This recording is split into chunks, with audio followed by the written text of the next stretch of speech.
Oops. Alright guys, welcome back to another stream, and I'll be playing Genshin Impact Luna 3 6.2. And let's just get right into it. Oops, hold on.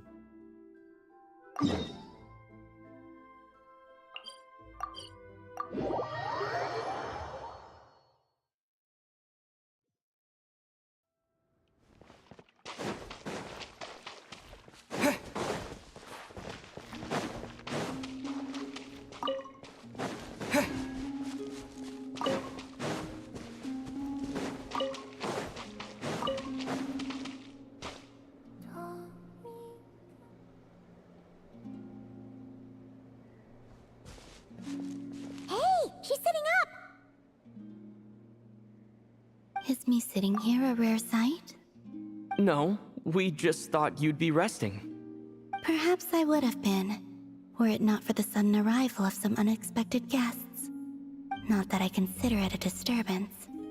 After all, you are the only ones who are free to enter. Would it not be a little unfriendly of me to lie down while we speak? I didn't realize you put so much thought into little things like that.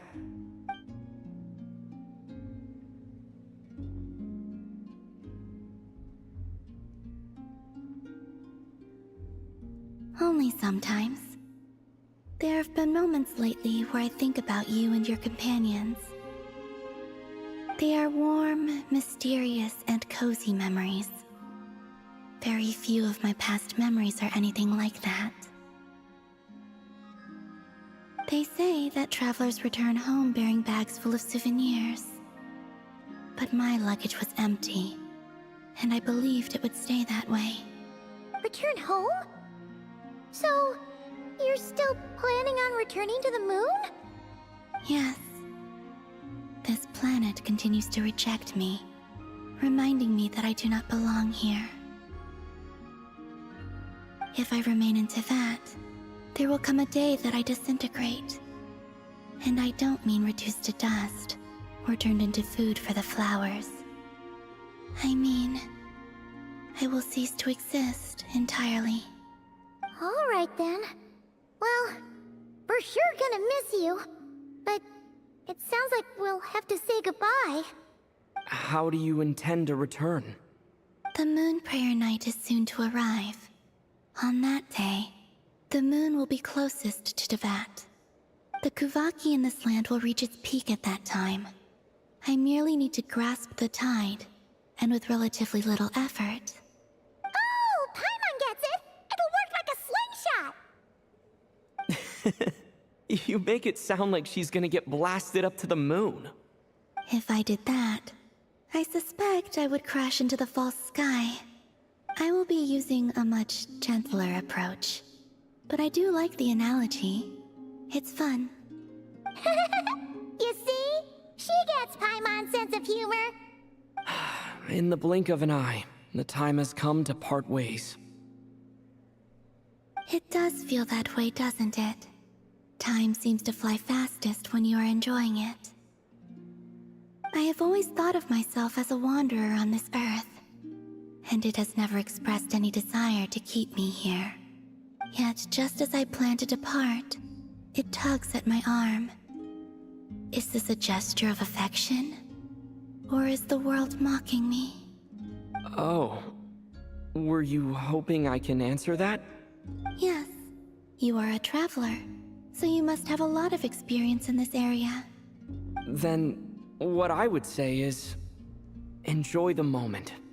That's right! Don't overthink it! Happiness is happiness and joy is joy! The point is to enjoy it, not analyze it! I see.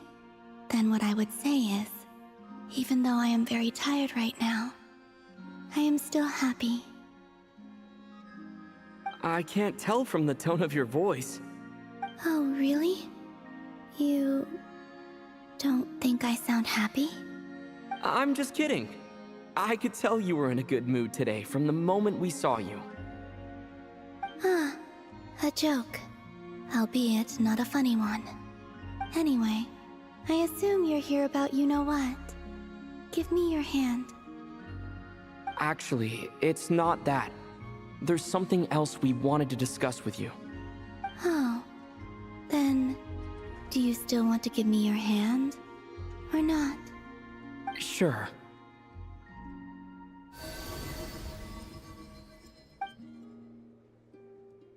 Thank you. So, I've heard that in the Moon Prayer Nights of the past, people here would hold celebrations in the Moon Goddess's honor. Since you helped so much in our fight against the Rehir of Solnari, I think you deserve a farewell party before you return home. I haven't asked everyone else for their opinions on this yet, but I'd like to invite you to join the upcoming Moon Prayer Night. I've never joined a Moon Prayer Night before. I'm not sure what I would even do. Oh, don't worry about that. We take care of everything. All you need to do is show up. Of course, there's no need to force it if you're not feeling strong enough. It's just, this kind of felt like a golden opportunity. But they call me Kutar, and the Fatui have an arrest warrant out for me. I shouldn't appear in public right now.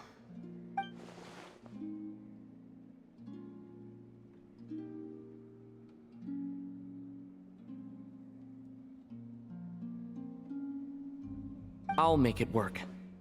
You have my word. Yeah, we got your back.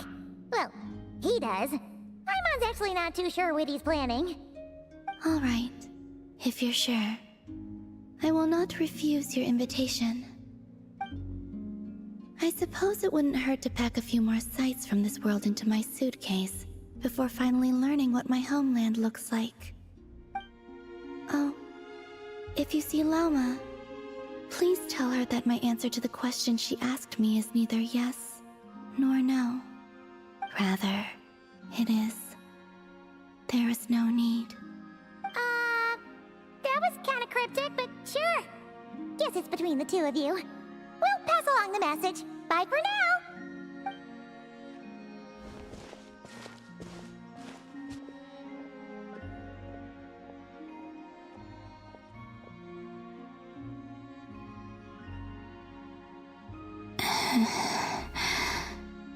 And also, I do not know.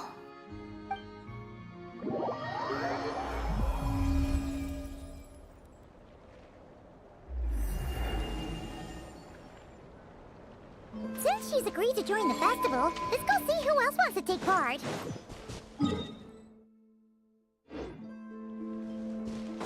Lauma's gotta be the person most familiar with the Moon Prayer Night. We should start with her. Also... Not sure yet. I'll figure something out. What? Are you serious? And Paimon even gave you her vote of confidence back there! When did you become so sneaky?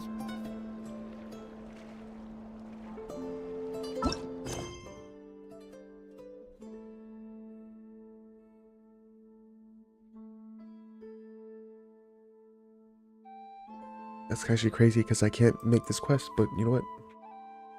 Let's do focus. Focus mode on this.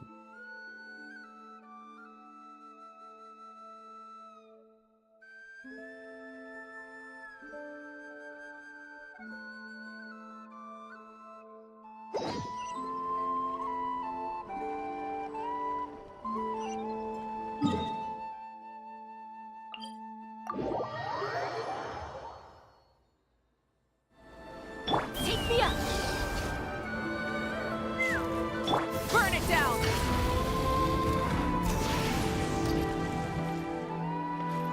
Hey, Llama! It's us! Huh? Varka? What are you doing here? Beats me. I had a bit too much to drink last night, and when I woke up, I was on Hisi Island. Mr. Varka is helping to oversee Nasha Town's preparations for Moon Prayer Night. He is here to go over some details regarding the decorations and custom cloth designs. Right, yeah, that too. What do you mean, that too? Yes. Celebrating this festival is a long-held tradition here in Nodcry. On this day, the crescent moon at the top branches of the verdant crest turns into a full moon, and the moon prayer blossoms bloom with a special radiance. Our people take these to be blessed omens. It's an especially welcome event coming off the back of all that nasty business with Rare. Everyone got put through the ringer recently, and now they're looking to turn their fortunes around. The big shots in town all agree that a big, lively celebration is just what we need to rebuild people's faith in this place. No wonder Catherine said the people weren't so bothered about the religious element. That's right. It's become more of a local custom by this point. The celebrations have little to do with whether the religious stories behind this event are true or not. Even the Frost Moon Scions are eagerly awaiting the coming of Moon Prayer Night, despite now knowing that their past beliefs were founded on a falsehood. That's fair. It's a bit like the Lantern Ride in Liyue. It's a chance for people to enjoy themselves, not debate the existence of the Adepti.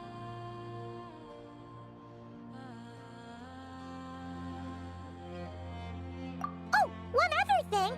We just went to see Columbina. We went ahead and invited her to take part in the festival this time. Hope it's okay. Wait, so... you mean she agreed to it? Huh. That's quite a surprise. Then, I suppose that she intends to return to the moon on that day. Oh, yeah! It's kind of a complicated process, but basically, it's like a slingshot.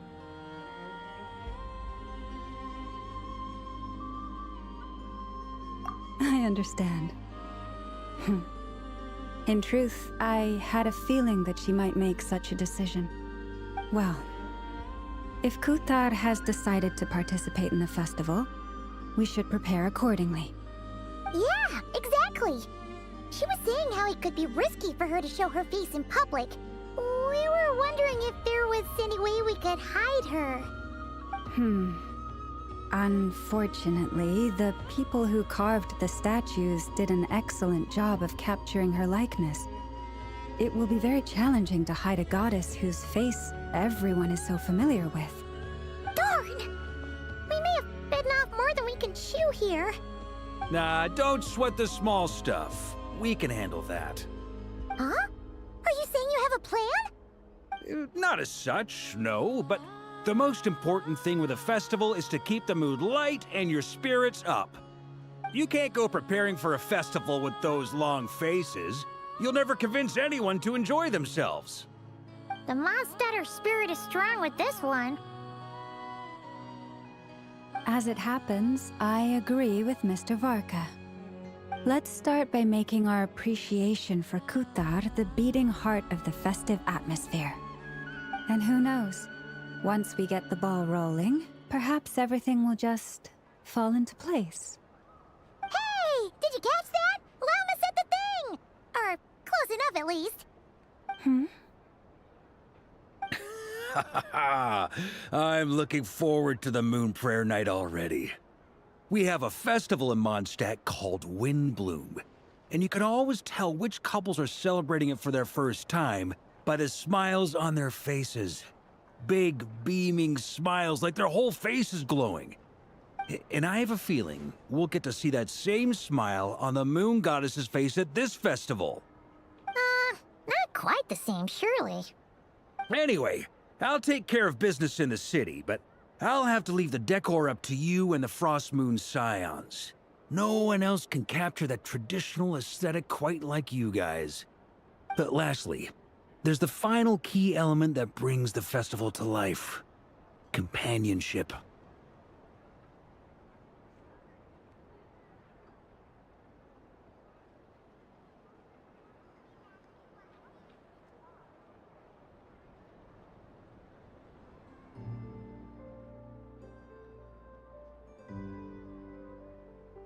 Before you leave, let me show you something that we've been preparing.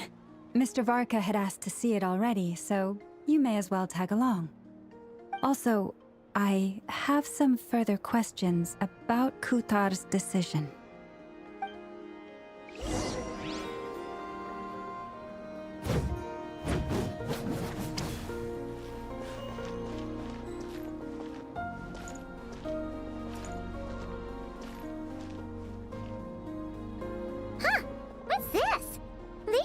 like they're having fun. I believe so. Kuhenki seem very skilled at playing drums like these, although I'm not sure where they learned it from. Maybe it's an innate talent? In their eyes, they're probably just playing with toys.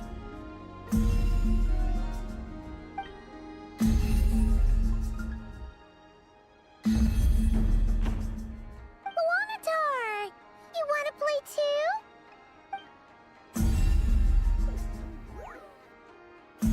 Yeah. She looks more confused than anything. Maybe we can teach her next time if we get the chance.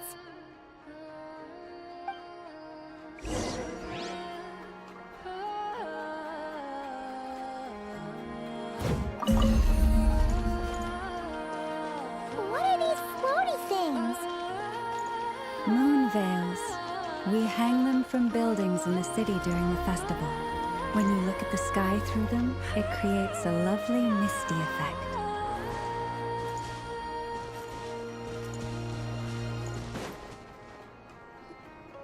Everyone seems hard at work.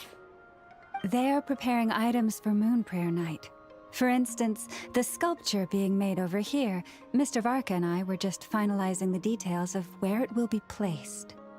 Ah, there she is. I didn't know the finished article would be so large. Not to worry, though. All the necessary arrangements have been made. Just let me know once it's ready, and I'll get some people to ship it over. You have my thanks. And over here, we are preparing a very traditional confection. Oh, look at all these colors! It looks great! Can Paimon try one? Of course. I have a feeling you'll like it a lot. You bet! Sweets and treats are Paimon's favorite. If you included those in the Feast of the Moon, I bet Paimon would have joined the Frost Moon Scions by now. There will also be verdant crests like this present in Nasha Town during the festival. The timing of Moon Prayer Night is not completely set in advance. We make a rough estimate, then observe the changes in the verdant crests and moon prayer blossoms to guide us. As such, the wait itself is a fun feature of this particular festival.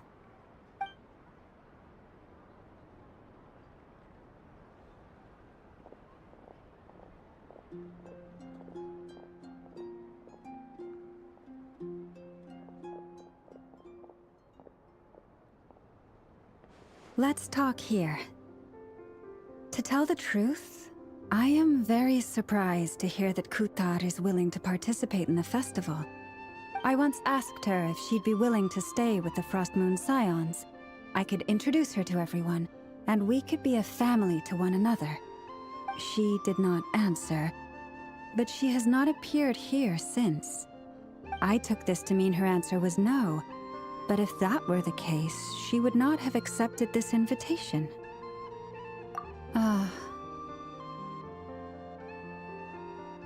I see. Maybe she is right. Maybe the Frost Moon Scions of today no longer need a moon goddess. But my wish was not for her to come here and be worshipped as a deity. I simply wanted to offer her a place to stay. I'm sure she believes that showing herself here might invite Fatui intervention, and as such, she does not wish to cause us trouble. But what really pains me about all this is that this is her birthplace. She ought to belong here, yet no one has been able to grant her shelter. I think I'm qualified to weigh in here. When someone's about to depart on a long trip, what they need is blessings, not burdens. We should wish her the best, not make the journey harder than it already is. Anyway, she's agreed to attend, hasn't she? All we need to do is simply respect her decision. I see your point. Yes, she will soon depart after all. Our job is to leave her with some happy memories. Besides, who's to say her journey to the moon is a one-way trip? It's not like she can't come back and visit if she wants, right? Paimon agrees wholeheartedly. Festivals are all about having fun, so let's keep it All right, I'm gonna head back to Nausea Town soon. Want to come with? I'm guessing you have some other folks to visit there. Sure thing, let's go! Bye for now, Wilma! Thank you all. Goodbye.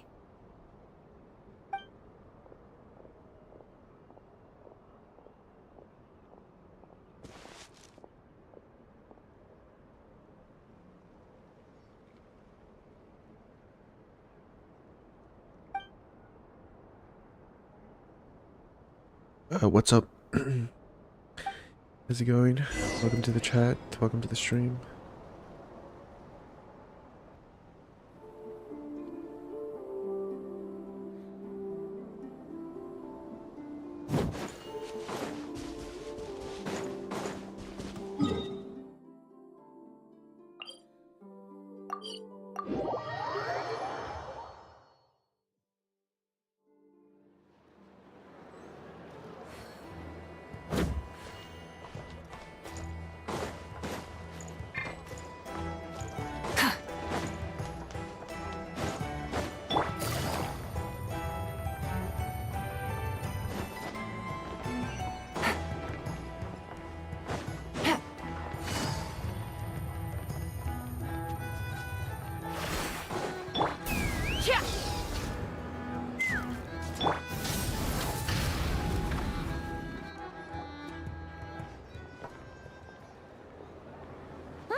Chatting about?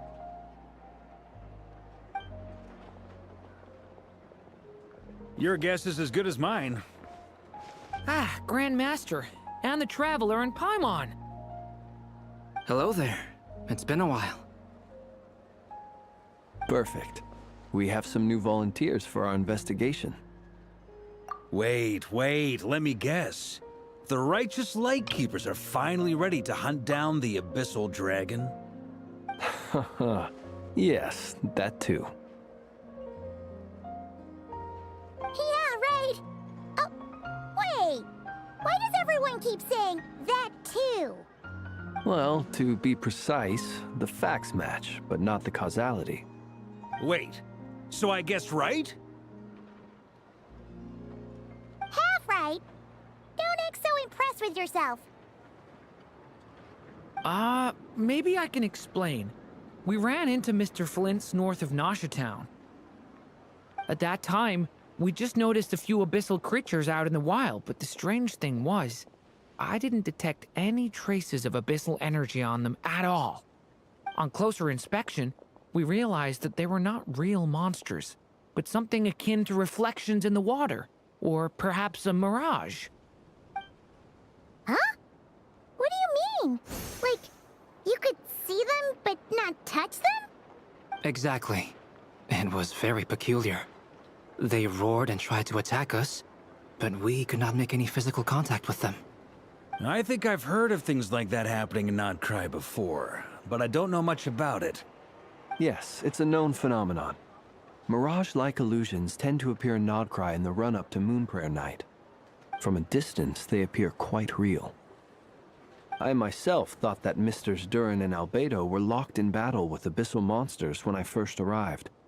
But after sharing intel and investigating a little further, we can confirm that these illusions are harmless.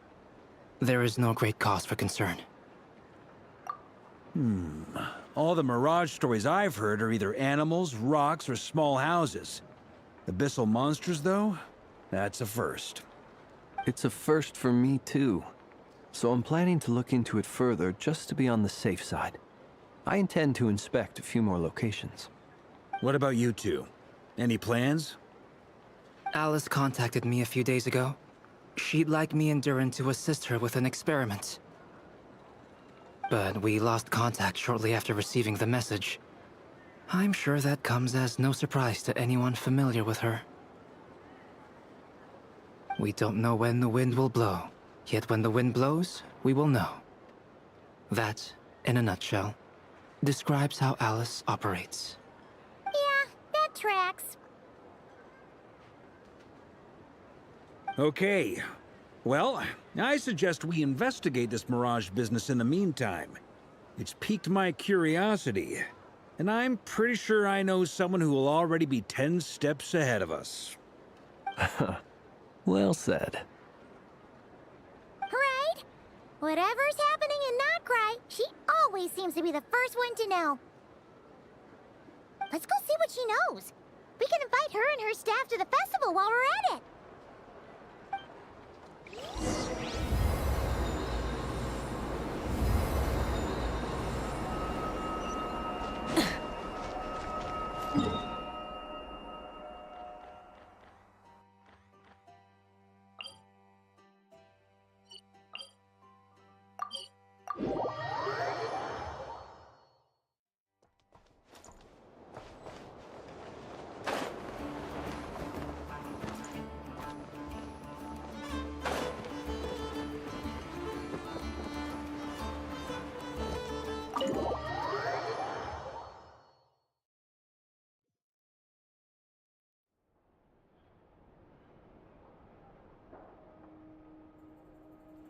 You're right, I have noticed. There's certainly something a little fishy about this situation. Only a little, though. Records indicate that this phenomenon can occur in the days before and following Moon Prayer Night. That said, it has always been a rare sight in the past. The odds of encountering these phantoms are similar to looking up in the night sky, happening to see a shooting star, and managing to make a wish before it disappears. But this time, either everyone's getting lucky, or they're appearing far more frequently than usual. Yehoda's out gathering intel as we speak. In the meantime, let me check off some points of interest. First, the Abyss. The ones we saw seem to be abyssal monsters. Indeed. But we have identified one location where many more of them have made an appearance.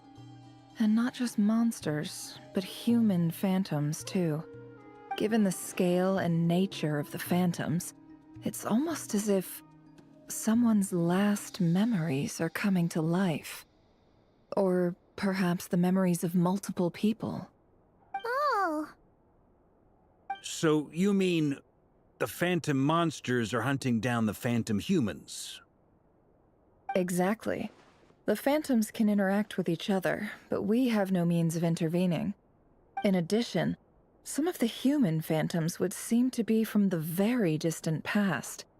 This is clear both from the clothing they wear and the stories they tell. They claim to be from Hyperborea, a name which I've heard from Lauma before. If this is true, it means they must be from 6,000 years ago. Did Paimon hear that right? 6,000 years? It sounds like this merits further exploration. That'd be a big help. I'll leave it with you, Albedo. My knowledge of ancient history is non-existent. I used to doze off every time the pre-Knights of Favonius era came up in class. It's quite a miracle that you were able to understand these phantoms' speech, given how long ago they lived. I suppose you're right. But I'll leave the archaeologists to ruminate over that conundrum.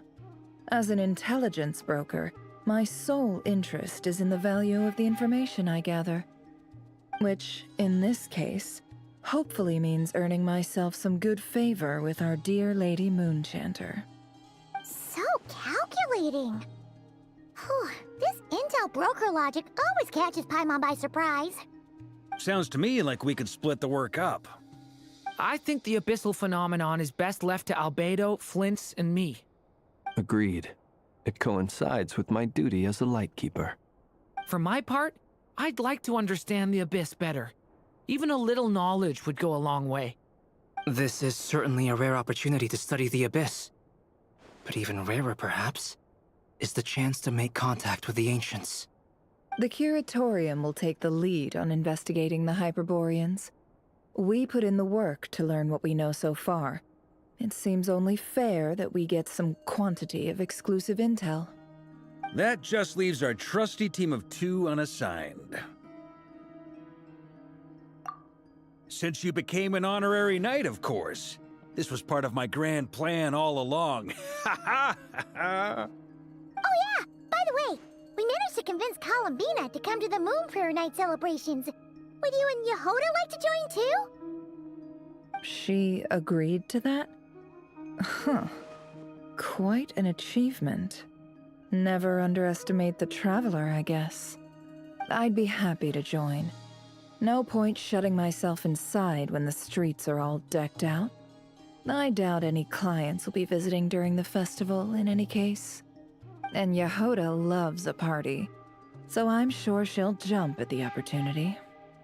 No. No. No. No. No. No. No. No. No. Way to contradict me in front of... Wait. No, that's not what I have bad news, boss. So many people. All right, everyone inside, quick.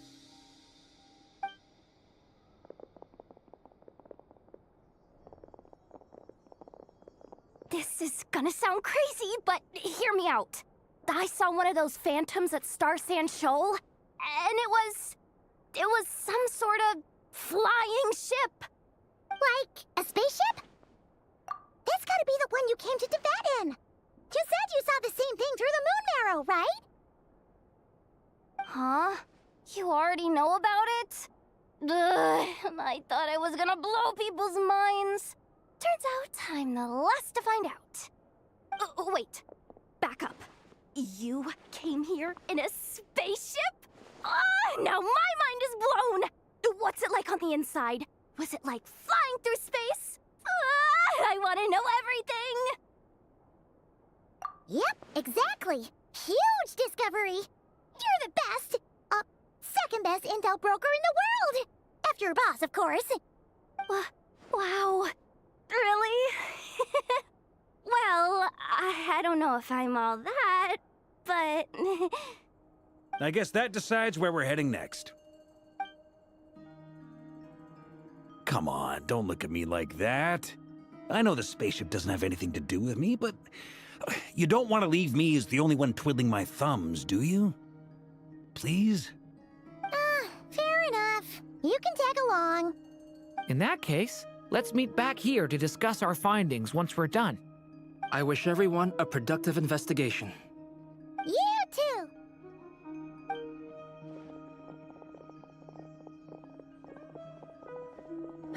All men walking. What's up, boss? Aren't we That's so gonna head crazy. out? Tell me, Yehoda, when did the Curatorium start giving out intel for free? Oh, sorry, boss.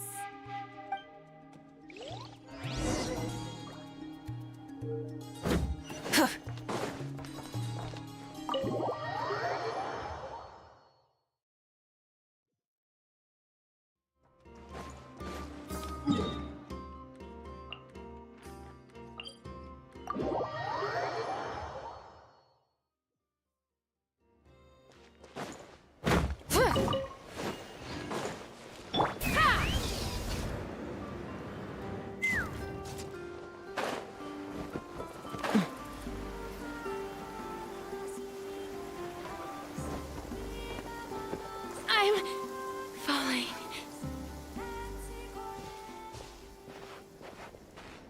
Well, what do you know? Yehoda was right on the money. This phantom really is your spaceship. But that's so weird. Why would it show up here? Is it some kind of projection? Or a ghost? Like, maybe it no longer exists, but somehow it left an afterimage? Ah, you're already here. Miss Lauma, what a surprise. I thought you were busy with festival preparations. I was, until one of our people informed me that a strange sight had appeared at Star Sand Shoal. No one's ever seen something quite like this before. I thought I should see it for myself. Same here. Oh, so we heard that these things appear around the festival period. Any idea why that is? Unfortunately not. We have very limited information about them, since they can't be interacted with. And no human phantoms have ever made an appearance before now. The most we've been able to deduce is that these sightings appear to be connected to the increase in Kuvaki energy around this time. Yeah, seems like that's all we can do. This is all so confusing. Allow me to lend you a hand.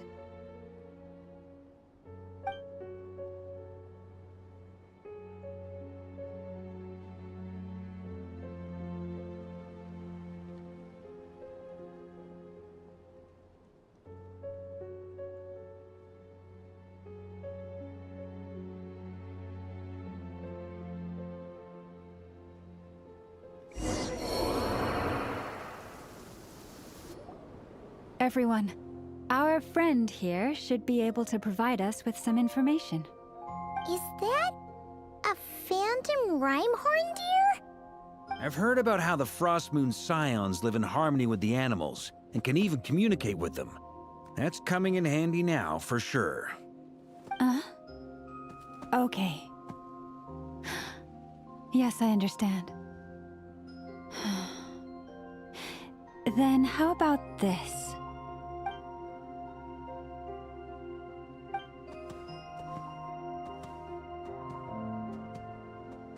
Oh, it's leaving. It appears to share our curiosity about this giant spaceship, so I asked it if it wouldn't mind investigating along with some friends. In return, I told it about some nearby spots where the wild fruit grows abundantly. We may live in a different era from these phantoms, but I trust that the terrain, climate, and ecology here are more resistant to the effects of time than some things are. Let's give them a moment and hope for the best.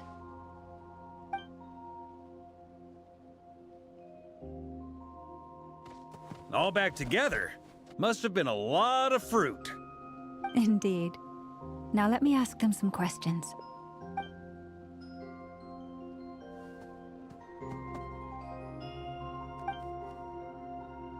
It did find a lot of wild fruit, enough for them to feast for a long while.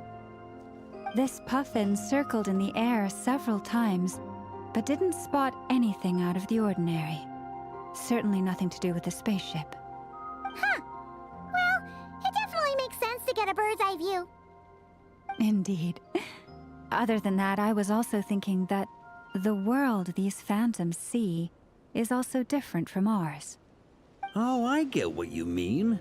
The wild fruit exist in both times and spaces, but there might also be things that only exist in that space-time, which we can't see. Good point. Great thinking, Llama. Blunthorn rhinos can use Kuvaki to shift great rocks, but this one says it couldn't get that ship to budge by even an inch. The sniffer mole tried too, but despite being a skilled digger, it could not get through. They say that the spaceship looks robust and undamaged. It seems completely impervious to any and all attacks. Whatever lies within is well defended from harm. So, just like us humans, there was nothing they could do about this spaceship either. Yes, still, they deserve our thanks. We are grateful for all your efforts, dear friends. Now go, and enjoy your feast. I've noticed some other human phantoms gathered nearby. Come on, let's go talk to them.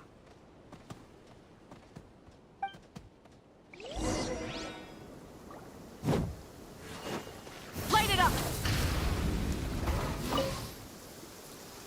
What is this thing? I've never seen it move, and there's no way to get inside. Goodness knows. My grandpa says it's been sitting here at least since his grandpa was still alive. What about his grandpa? Did he say anything to your grandpa's grandpa about it? Huh? I don't know. In all likelihood, it was here back then too. Hard to imagine something this huge could move. Guess that means that as far as they're concerned, this ship's been around a long time.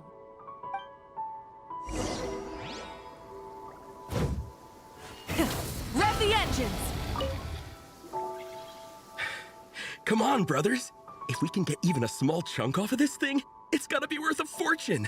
Today is the day we strike it rich. Huh? You mean Paimon? Yes, brother, I shall join you. Let's make our fortune. We should go with them. What the? This thing is crazy tough. I can't even scratch it. What's it made of? Sorry, brother. Looks like we'll have to seek our fortunes elsewhere. Enjoying yourself? I was just seeing if I could influence this phantom's perception by playing. But nope, no dice.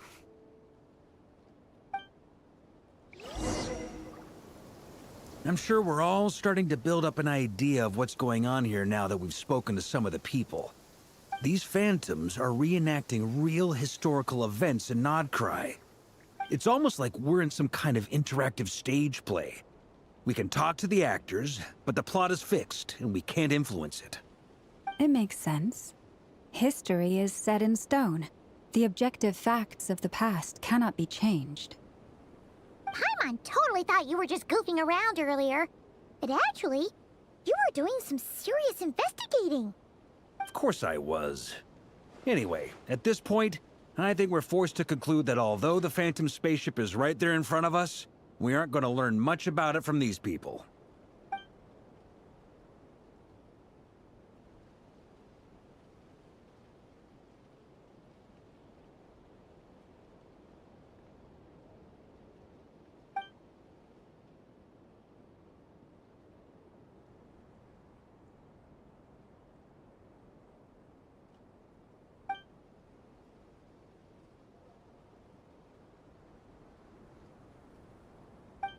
Don't be discouraged. If nothing else, this is proof of the ship's existence. And think about it. So many people tried to hack their way inside, but no one could get the door open. It's made of very tough material. To me, that says that we'll either find the ship itself or the story behind it. It's just a matter of time. Huh. Every now and then, when Varka gets serious, he actually does seem like Grandmaster material for once. I wonder how the others are doing. Let's head back for now. Sounds good.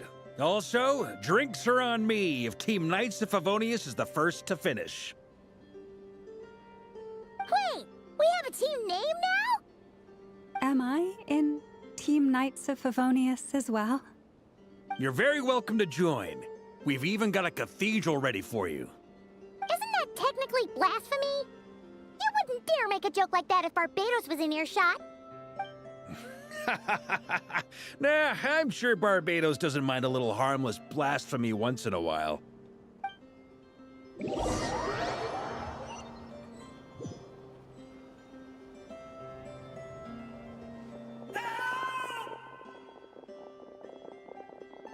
Oh, no! Get away! Oh.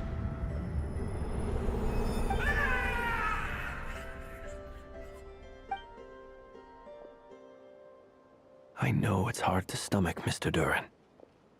But as I'm sure you've noticed, there is nothing we can do to intervene in that which unfolds before us.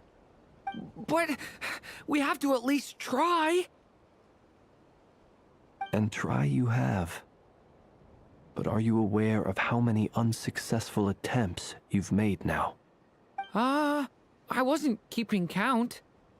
I'm afraid this is the 39th failure so far. Or the 5th if we're only counting this particular victim. There are no indications that these phantoms may be altered in any way. You seem to have calmed down a little. I'll make us a fire. You should rest and have some water. Feeling any better now, Mr. Duran? May I ask a few questions? Be my guest. What exactly are we witnessing here? What happened to those people? My guess would be that we are seeing Nodcry during the Conrian Cataclysm. Would that be accurate? Conria. That is correct. As you know, once the abyss senses even the tiniest crack, it floods in and spreads like wildfire. There was a time in the distant past when it permeated all of Nocturne, causing immeasurable harm. The people paid a terrible price to heal this land. Then, 500 years ago, the whole of Tevat suffered an abyssal disaster. Once more, Nocturne was dealt a devastating blow. I see. In the face of the abyssal onslaught, all were like grains of sand tossed around by a tidal wave. Be they human, fae, or god. The moment you witnessed is but one drop in a whole ocean of catastrophe. All right. I guess that answers my second question, too. I wanted to know why there's nothing I could do to help them, and that's because what we are seeing is history. That would be my guess as well. As I understand it, history and fate are not all that dissimilar. The latter may be unseen to us, but both are immutable. Yes. Fate was determined long, long ago. I still have a couple of other questions for you, Mr. Flint. You mentioned more than one abyssal disaster that has struck this land in the past. How can you be sure that what we're seeing is from the Conrian incident? And also, how are you able to stay so calm when you're talking about these events? From everything I know about you, you're not cold or ruthless, and you're not indifferent to the suffering of others. Alas, I am forced to show my age. I must be 600 or 700 years old by human measure. Wait, so you... One is not easily...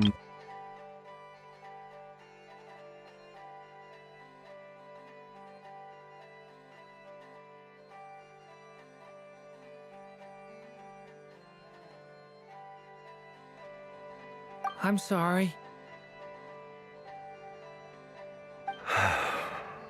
You needn't apologize. Your passion is a good thing to have. Treasure it, because someday you may find it in terribly short supply. Now, at the risk of offending you, I have a question in return. Your curiosity toward the abyss, is it born from hatred or because you sense its call? I only ask because I kept a fragment of Rarir's body in my lantern for a short time. Specifically, his heart. So I know what a burden it can be to carry the abyss with you. And I hear its power growling from somewhere within you. In my eyes, your mere existence is a miracle.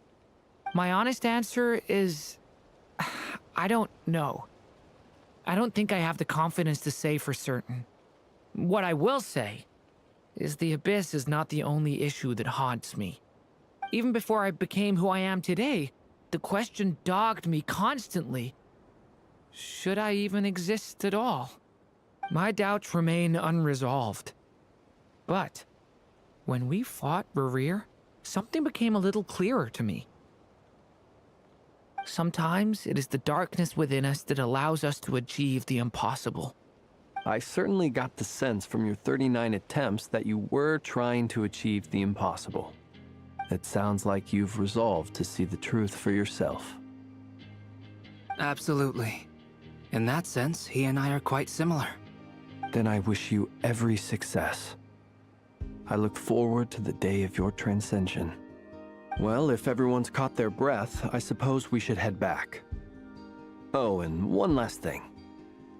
I'd appreciate if you kept our discussion about history a secret.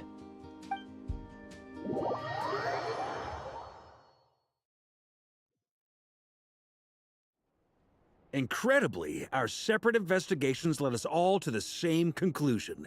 Hooray for consensus! Yeah, but we barely learned anything, though.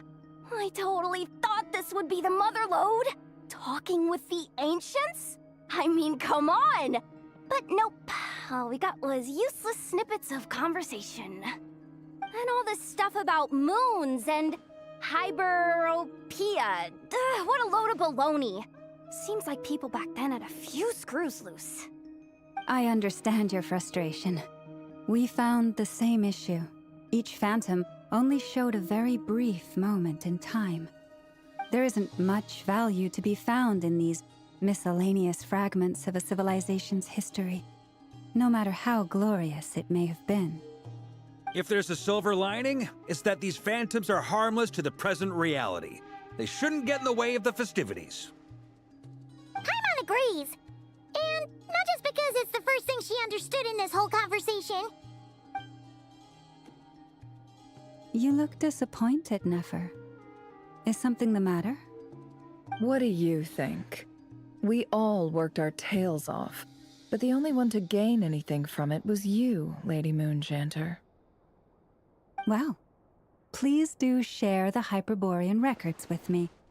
I will gladly inscribe them in our people's documents. Oh, duh! Yeah! That was it! Hyperborea! Hyperborea. I'm serious. Only an expert in the Frostmoon Scions and their history can turn these records into valuable research material. The alternative is to let them gather dust on the Curatorium's storage shelves until the pages turn yellow. Nefer, you're wise enough to know that cooperating and sharing the profits is the best course of action here. Well, that goes without saying. Sure, let's do that. Huh? But didn't you say we aren't supposed to give out intel for free? Sorry. Shutting up. Now is not a good time to push Nefer's buttons.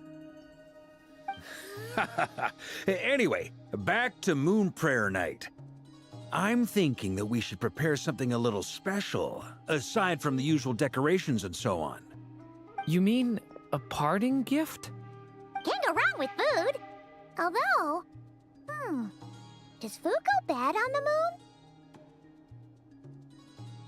Perhaps a lantern would be a better choice. It might be dark up there. It could prove difficult to light a lantern on the moon. Magical stones might serve that purpose better. What about a clockwork mecha model from Fontaine? I've got a whole bunch at home. I use them for fighting practice in my free time. None of these sound like things she would be even remotely interested in. But we don't interact with her enough to know what she likes. Yeah. It would really save us the guesswork if someone could find out what she's into. Wait, what the? Traveler? They're all looking at you. Great! Haha, problem solved. Now, I need to stop by Dory's. Gonna need her help sourcing a bunch of stuff for the festival. Then let's leave it there for now. We all have our own business to attend to. Traveler, if you find out what Kutar likes, let us know right away.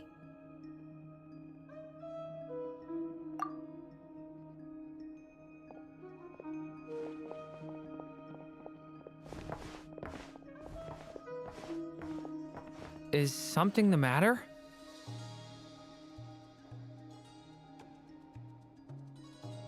I'm fine. It's just... I'm still feeling a little rattled after witnessing the horrors of the Abyss.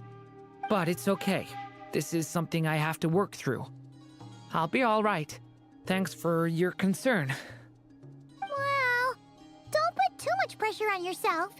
If you ever feel like something's wrong, physically or mentally, we're here to talk. Come on. Stop treating me like a kid.